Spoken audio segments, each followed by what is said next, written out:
Welcome to the Shadow Knows, where we journey into the depths of the psyche, mystery, and transformation. Hi, I'm Maureen. Hi, and I'm Klara. Together, we explore the hidden forces shaping our lives, relationships, and our collective story. We're honored again to sit with James Frazier, one of the country's most experienced breathwork facilitators. For nearly 4 decades, James has led experiential workshops using holotropic breathwork in non-ordinary states of consciousness. And for today's episode, we pick the archetype of the magician.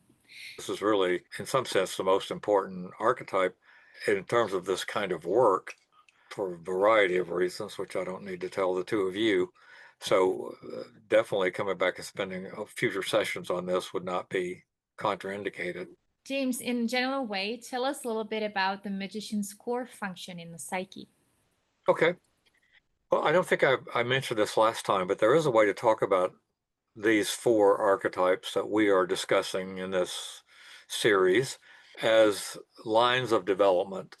You don't want to fall into the trap of just talking about the pure archetype. You also want to think about it, well, what is that mediated through me, a human, and specifically me and my inner work? So we talked about the warrior archetype. That would be considered to be the line of aggression. And everybody has to learn how to deal with aggression. In fact, many people never do, but it is one of our developmental tasks. If we applied that same thing to the magician, we would say the magician is the development of the line of cognition. Magician has to do with insight, the ability to see even beyond the obvious.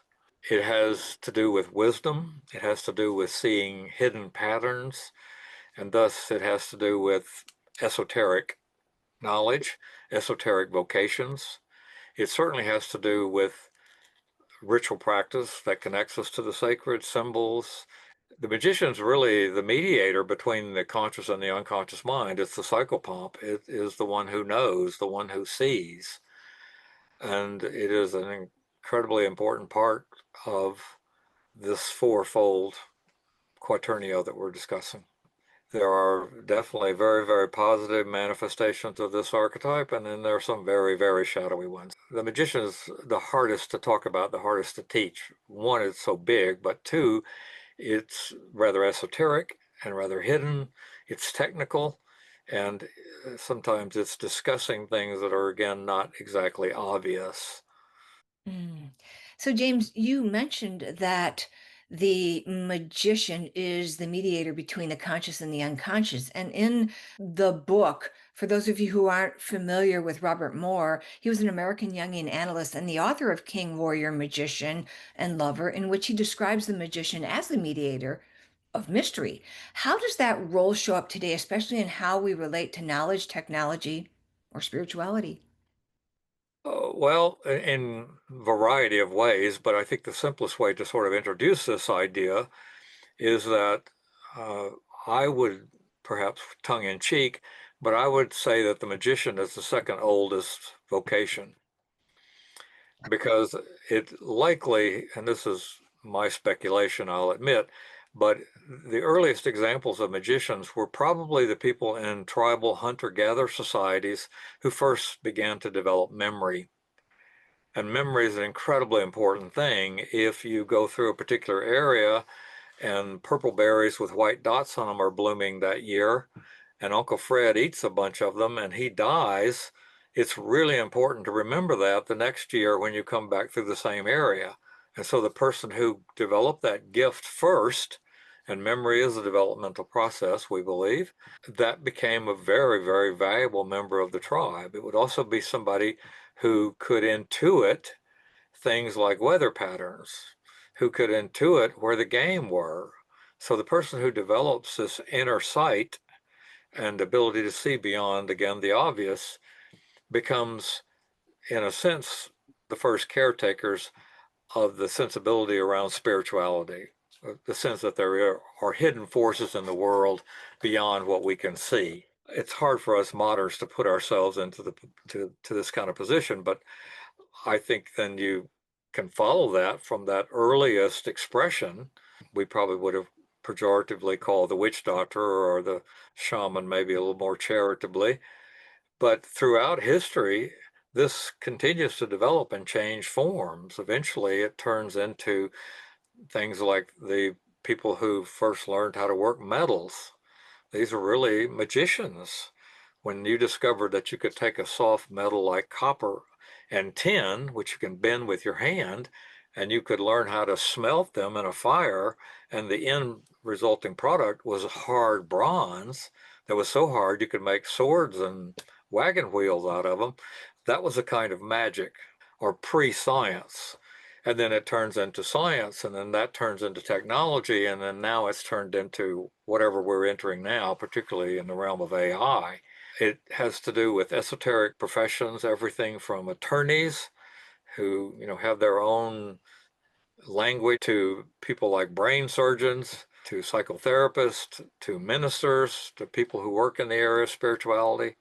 But any esoteric profession falls under this particular line. So it's an incredibly important one. And I think it's one that our problem with it largely is we're not conscious of the fact that we're dealing with an archetype. So many people are possessed by this archetype and don't know it.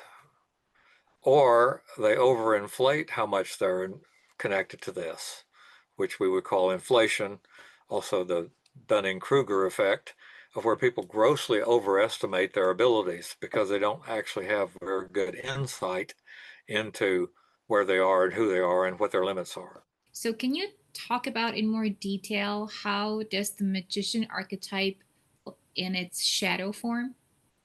Sure. Well, it shows up at the first level of just detached manipulation. If I have esoteric knowledge, but I'm keeping it all to myself and it's only being used for me and I'm using it against you in a manipulative way, that's the detached manipulator.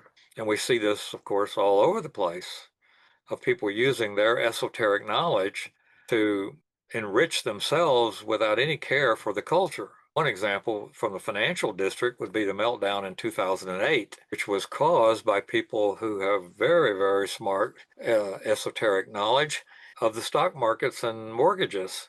And they were bundling really bad mortgages together and selling those to investors. And then they created this almost imaginary thing called derivatives.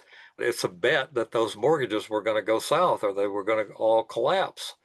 So they made money both ways and they knew what they were doing, but they didn't care because they were making millions of dollars in bonuses. That's the detached manipulator. Anytime anybody has esoteric knowledge, but they do not use it for the good of others or for the good of the culture, it tends to turn rather shadowy and pathological. We see a lot of that. In our folklore and our fairy tales, it's always the evil magician.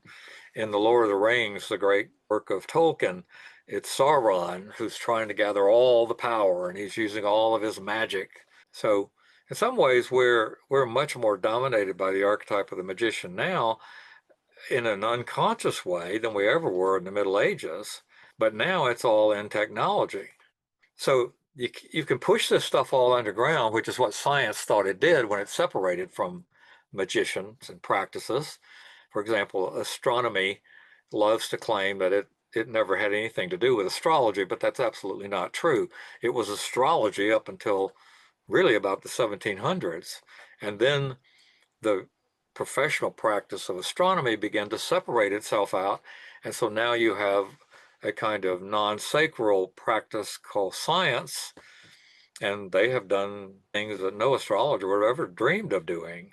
I mean, we're looking at images from outer space that are billions of light years away. So again, it's sometimes it's a matter of just us pushing everything underground, but then it pops back up again. But I would say we're dominated by the magician in our culture and don't know it. So that's a kind of possession state. And manipulation is all part of that. I mean, think about our personal data. Every time I do something online virtually, it's recorded. Advertiser can plug into that and profile who I am and send me specifically personalized ads that have a much greater chance of me responding to them. Well, that's a kind of manipulation. It's just unconscious. Nobody knows about it. Or I could do a search for something really, really strange or not common, water main valves, for example. And within 2 or 3 minutes, I'm going to be getting ads for water main valves. A lot of manipulation going on. It's just that we're not aware of it. So that would be a shadow side of it. Thank you. So I'm thinking we might be able to unpack just a little bit more of that shadow side. Another question that we had was, how do we tell when our magician is over dominant, overly analytical, controlling, or detached, which you gave an example of, and what helps to restore the balance?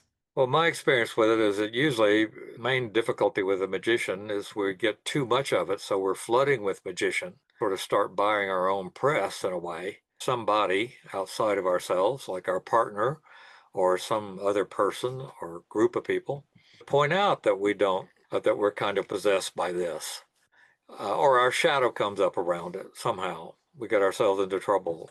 Maybe somebody tells a lie and it's manipulation, but they only are half conscious of how big a manipulation it is, and then the thing blows up and suddenly they have to face their own shadow of, yeah, I was inflated in the magician. Or what I mentioned earlier, the Dunning-Kruger effect, where people overly estimate their abilities. For example, a young kid decides he's going to go bungee jumping, puts together a homemade bungee cord and goes to a local bridge and jumps off, only he's not as smart as he thought he was or as insightful as he thought he was, and rope is too long and he dashes his head on the rock. That's overestimation of one's abilities. Anytime we are intellectualizing our emotions, for example, or writing them off as, oh, it's just that, and not really processing them, that's another way that we can be detached. If we find ourselves falling into a kind of narcissism, that can also be too much detachment. So there are many different ways, but broadly speaking, it's usually when our shadow comes bubbling up and it becomes painful. That's usually when we become aware. James, you just mentioned something important, and this is also coming from my personal experience. It was long after I started doing my own work that I started to notice that the magician was operating in me in a form of a defense, and it was defending against the feeling function. So, can you speak a little bit about that? How does it then manifest when the magician works against the feeling function? Well, I guess I would also use my own personal story about that as well. I had a challenging childhood, emotionally anyway. I had a lot of woundedness from my childhood and some trauma that fed into all this as well. But quite frankly, it was just painful.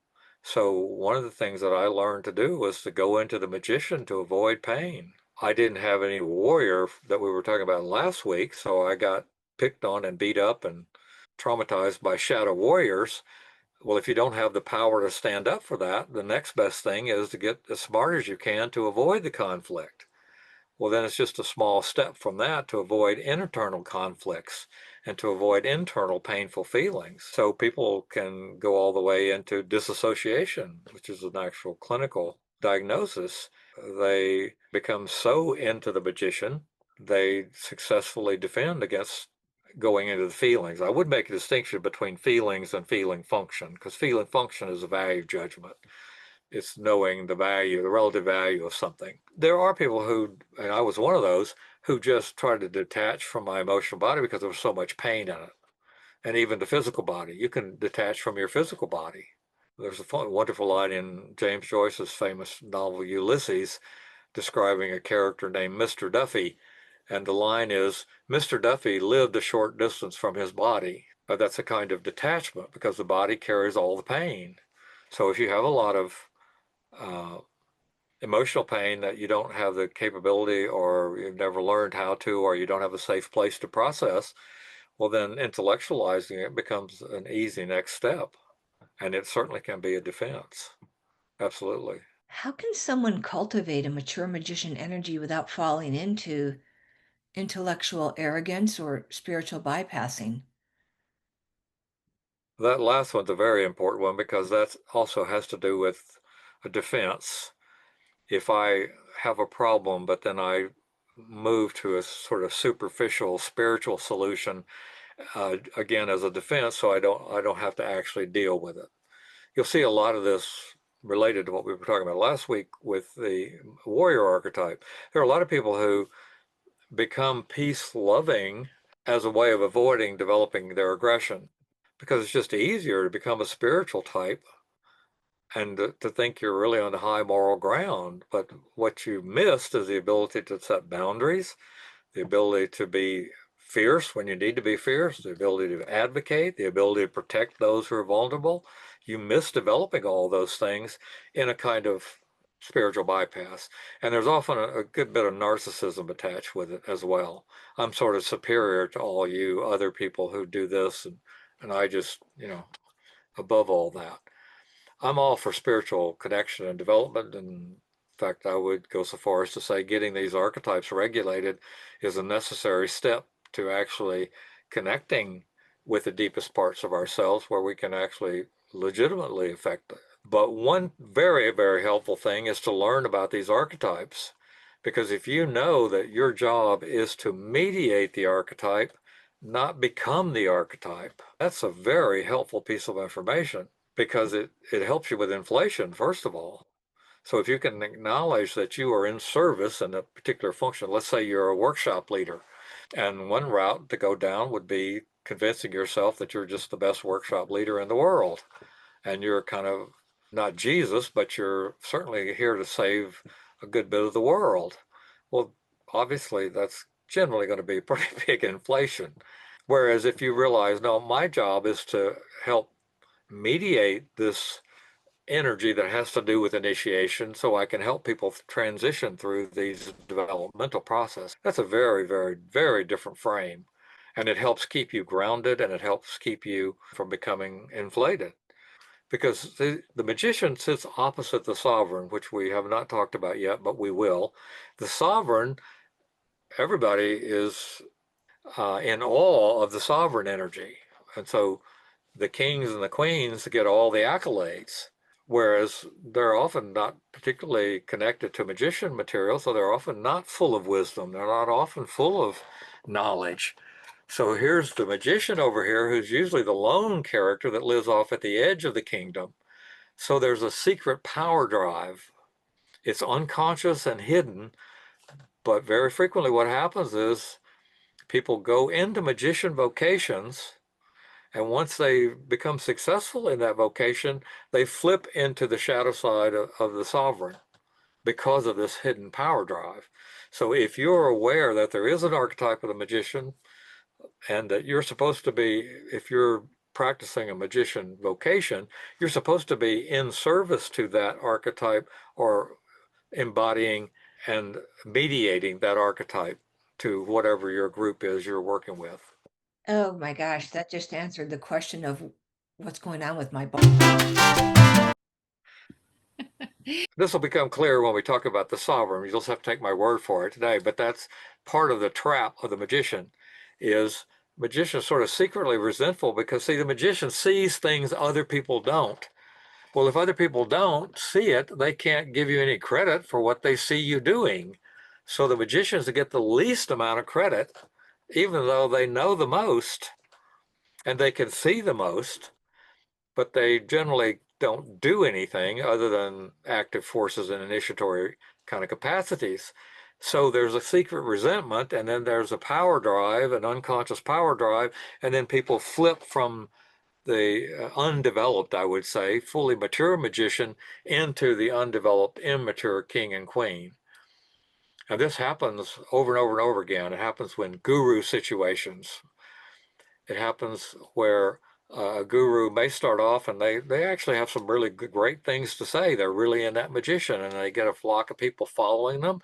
And then those people start projecting on them and idealizing them. And then they start getting convinced that, oh, yeah, they really are God's gift of whatever. And then pretty soon they're over into that shadow king. And then if things don't have some kind of regulation on it, it just gets more and more pathological. And the obvious examples from the last 50 years are things like the Jim Jones group in Guyana, where this guy started off as a minister in a church in San Francisco, I think is where it was, and was apparently doing a lot of really great social work. But then he just got more and more inflated and more megalomaniac, and eventually took a group down to Guyana. And when the whole thing started falling apart, he convinced everybody to drink Kool-Aid with cyanide, and 960 or so people lost their lives. That's the kind of pathology that is extreme, of course, and most shadow magicians and shadow kings don't go to that far, but I'm just telling you that story to kind of give you the gist of it.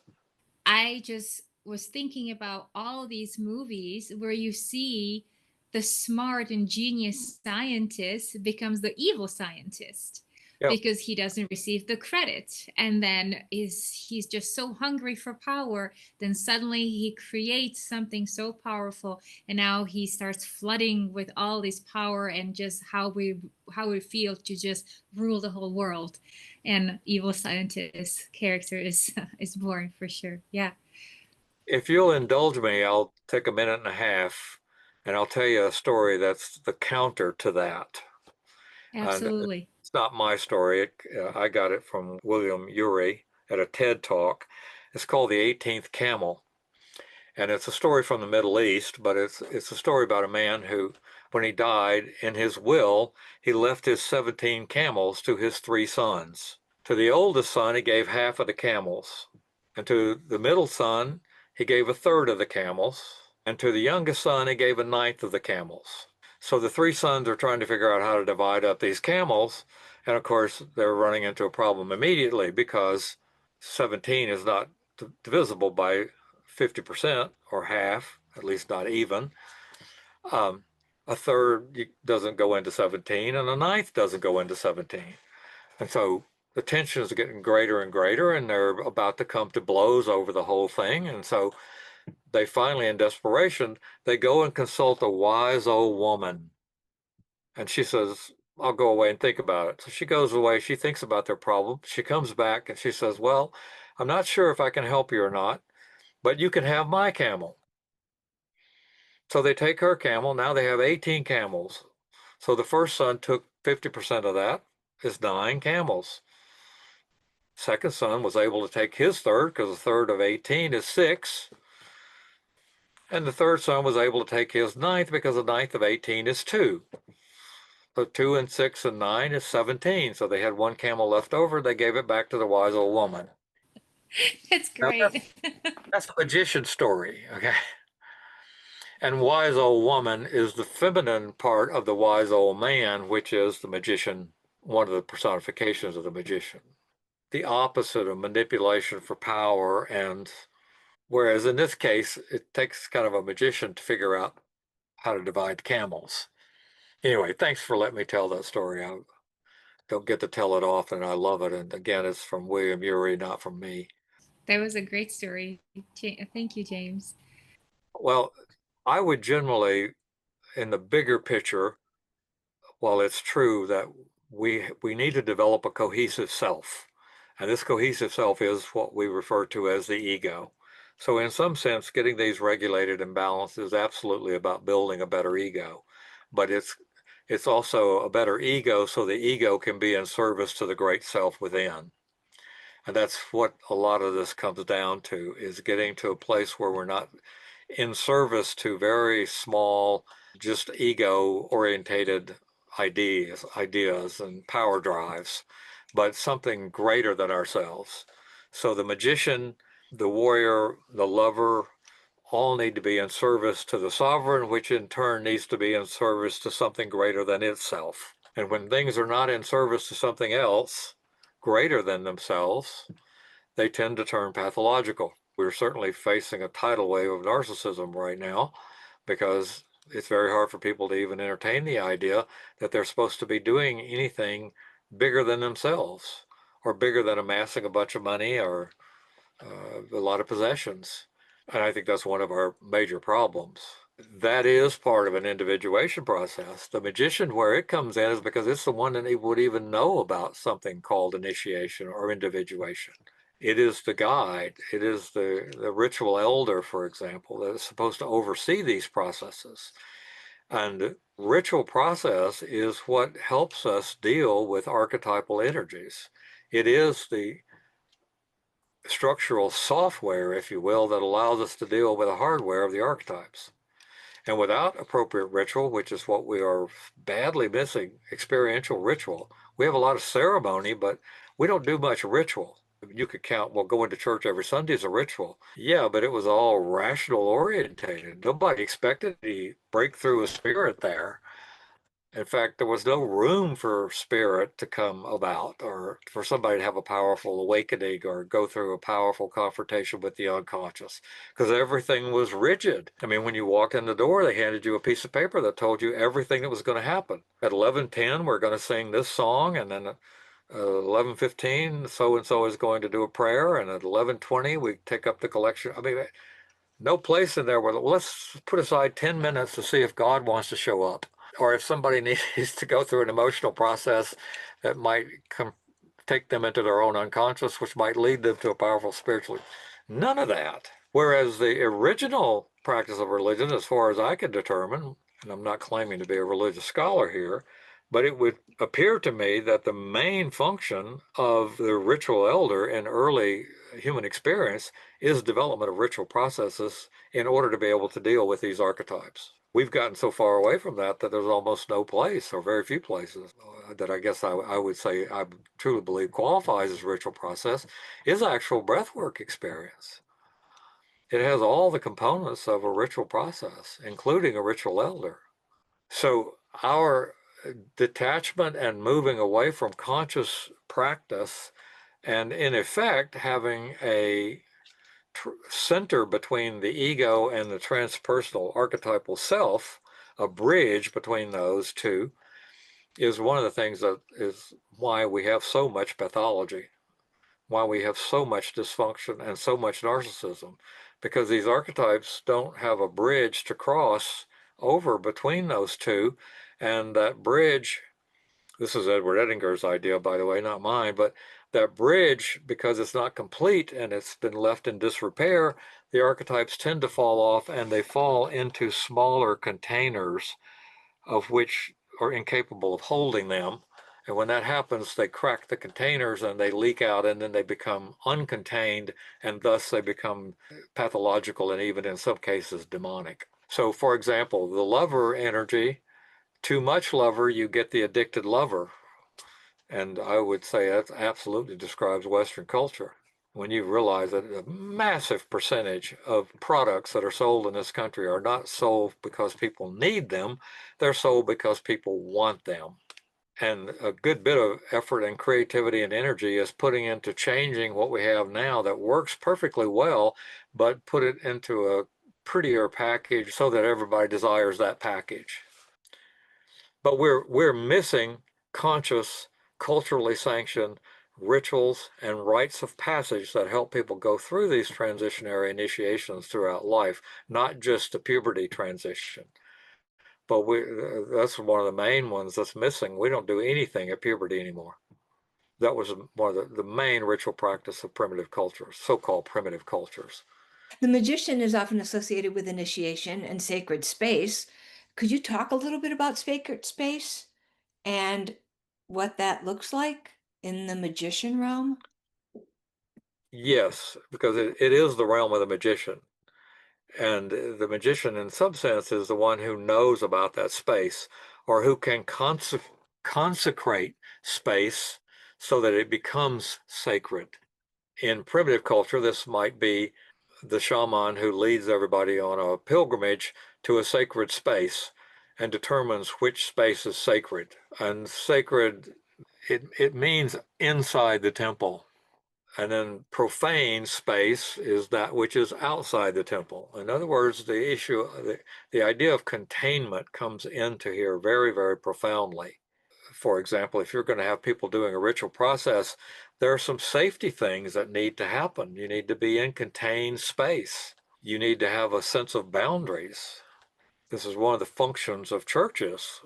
And back when they really, really understood this at its highest, I would say, are the Gothic cathedrals in Europe. I mean, you could be an outright committed, total atheist and walk into one of those cathedrals and you're going to feel differently.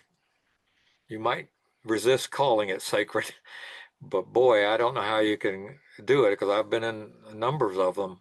And the sacred geometry, the stained glass windows, the whole architecture of the place, the awe and wonder you experience that people built these things before they had electricity or hydraulics. They're truly amazing. But it's sacred space also refers to that place within that we consider to be sacred, that we value, that we experience awe and wonder. Think of nature. We no longer, for many of us, think of nature as sacred. We think of nature, particularly in the West, in terms of commercial interest. So you go to a giant grove of redwood trees, you don't see beauty and awe and wonder, you see board feet of lumber and how much per foot you can get for that. So it's a very, very different frame. The magician is the one who knows about sacred space, knows how to co-create sacred space and consecrate sacred space and keep it safe. And also what's supposed to happen within the sacred space. And also that you're not supposed to be in sacred space 24/7. Sacred space is supposed to be the two mountain peaks that sustain us as we go through the flat valleys of life. And when you try to live in that liminal space, it'll make you crazy. So whether you do it, say, for example, by taking a whole lot of psychedelics, way too many psychedelics, which many people did in the 1960s, it could drive you into a permanent psychosis. Or you just try to, you're 17 and you decide to go become a resident at an ashram in India because it's exotic, and you give up and start practicing a path of renunciation. And so you're trying to give up a self that you haven't even created yet. And you can get into chronic liminality. Like everything, as Jung would say, push too far, anything can turn into its opposite. That's briefly what sacred space is about. Thank you. So, James, you were speaking about the individuation, initiation. And so, how does it look like when a person is connecting maturely with the magician archetype within? Well, I would back that up a little bit and say that generally speaking, for most of us, I think we're going to meet the magician archetype outside of ourselves in the form of a human who's carrying it for us. In other words, there's a kind of, we're not really connected to the magicians.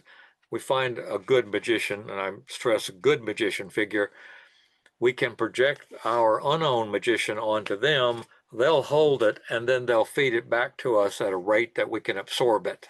Now, if you get hooked up with a shadow magician, one of the things you'll notice is they're not interested in giving any of the gold back to you. They're just interested in you continuing to aggrandize them and project on them, and that's the real difference between liminal and liminoid. Once you get deeply involved in these processes and you gain some sophistication about it, then you can try to connect to the magician in many ways. One would be ritual, one would be visualization, things like the process that Jung discovered called active imagination, artwork, using images, even things like analyzing movies. I've learned tremendous amount about these four archetypes from the study of film. A really great film will have these elements in it. And so I watched the film the first time just for entertainment. I come back and watch it the second time, and what I'm watching for the second time is who's carrying which archetype the most. Or another way to say it is who's representing the magician, who's representing the warrior. Is there any development here? Is it a failed initiation, or is it a successful initiation? In other words, you're using the film as an animated set of images and a reduction, getting rid of the minutia, to get to the story that underlies both our outer world and our inner world.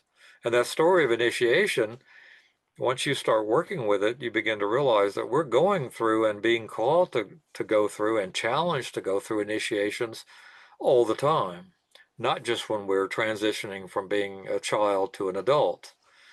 There are life cycle connected initiations.